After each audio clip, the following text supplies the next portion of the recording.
আসসালামু আলাইকুম, JavaScript problem solving টিউটোরিয়ালে আজকে আপনাদের সকলকে স্বাগতম।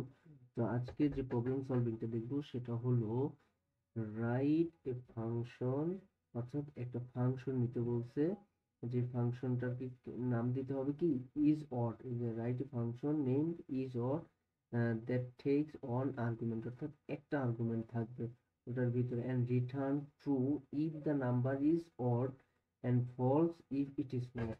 অর্থাৎ এটার ভিতরে কি রিটার্ন করে দিতে বলছে, এটার ভিতরে আমাদেরকে রিটার্ন করে দিতে বলছে সত্য যখন নাম্বারটা কি হবে, বিজোড় সংখ্যা হবে, এবং মিথ্যা হবে যখন কি হবে, এটা জোড় হবে।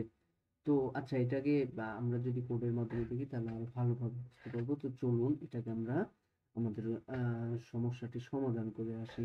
তো আমরা কি করবো, একটা ফাংশন নিতে হবে, আমাদের ফাংশন নিতে বলছে এবং ফাংশনের নেম নিতে বলছে কি ইজ অট। ওকে, তো ফাংশনের নেমটা নিয়ে নিলাম আমরা কি ইজ অট।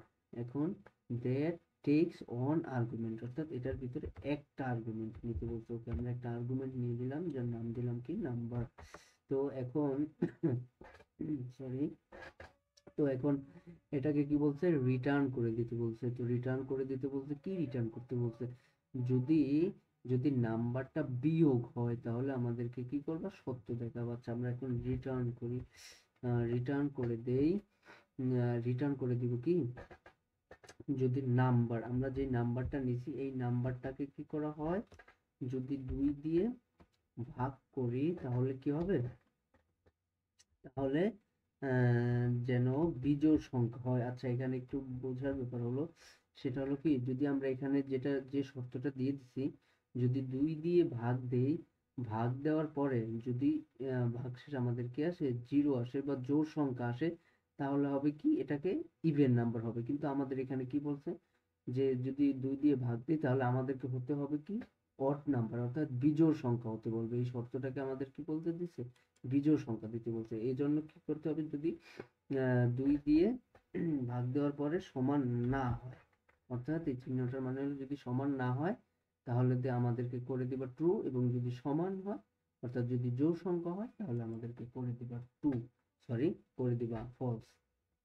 তো এটাকে আমরা দেখেন, চলুন এটাকে আমরা রেজাল্টের মাধ্যমে দেখে আসি। তো এটাকে আমরা রেজাল্টের জন্য নেওয়ার জন্য একটা ভেরিয়েবল নিয়ে নিলাম, কনস্ট।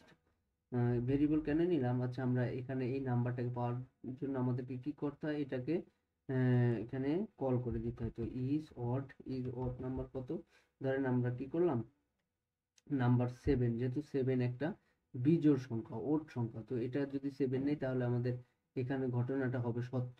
মানে এই যে এখানে সত্যটা আমাদের দিয়ে দিছে, এই ঘটনা অনুপাত যদি ওড সংখ্যা হয় তাহলে হবে ট্রু, ট্রু দেখাবে। ওকে, তো এখন এটাকে আমাদেরকে তো কনসোল লগ বা রেজাল্ট হিসেবে দেখতে হবে। তো রেজাল্ট হিসেবে দেখার জন্য আমরা কি করতে পারি, একটা কনস্ট ভেরিয়েবলের ভিতরে নিয়ে নিই, কনস্ট একটা ভেরিয়েবল নিয়ে নিলাম রেজাল্ট। ওকে, রেজাল্টের ভিতরে আমরা কি করব, আমরা এই যে এটাকে রাখবো। তাহলে আমরা এখন রেজাল্ট দেখার জন্য কি করব, কনসোল লগ কাকে দিব, রেজাল্টটাকে। তো চলুন এটাকে আমরা আমাদের টার্মিনালে দেখে আসি। দেখেন, এই যে সত্য হয়েছে, আমাদের ঘটনাটি সত্য হচ্ছে। আচ্ছা, এই সত্যটা এখানে যদি এখন দেখেন, আমরা যদি যে 2 দিয়ে ভাগ দিলে যদি সমান হয় তাহলে কি হবে, মানে যদি জোড় সংখ্যা হয় তাহলে হবে সত্য। এখানে আমাদের এই সংখ্যাটা, তাহলে দেখেন এখানে কি দিয়ে দিই, তাহলে এখন এখন হয়ে গেছে ফলস, কারণ 7 তো জোড় সংখ্যা না, এজন্য এটা ফলস হয়েছে। আবার যদি এখানে দেখেন, এটা যদি দেই যে না, যখন বিজোড় সংখ্যা হবে তখন তুমি সত্য হবে, তাহলে দেখেন এটা হয়ে গেছে ট্রু। তো এই সেম জিনিসটা আমরা আরো শর্টকাট ভাবে লিখতে পারি। সেটা কিভাবে, সেটাকে আমরা কিভাবে লিখতে পারি, যে এক লাইনে কনসোল লক করে দিলাম। কনসোল লক করব কাকে, is odd K, is odd K. Okay, is odd এর নাম্বার দিয়ে দিলাম 7। দেখেন সেম, এটা হয়েছে ট্রু, যেহেতু আমরা এটা বিজোড় সংখ্যা দিয়ে দিছি। তো এখন এটা কিভাবে করলাম, এটা ধরেন আমরা একটা কনসোল রেজাল্টের ভিতরে তারপরে এই যে আমাদের ফাংশনটাকে কল করে দিয়েছি, তো সেম ফাংশনটা আমরা একই লাইনে কল করে দিলাম। তো আজকের আমাদের এই সমস্যার সমাধান এতটুকুই। ধন্যবাদ সকলকে।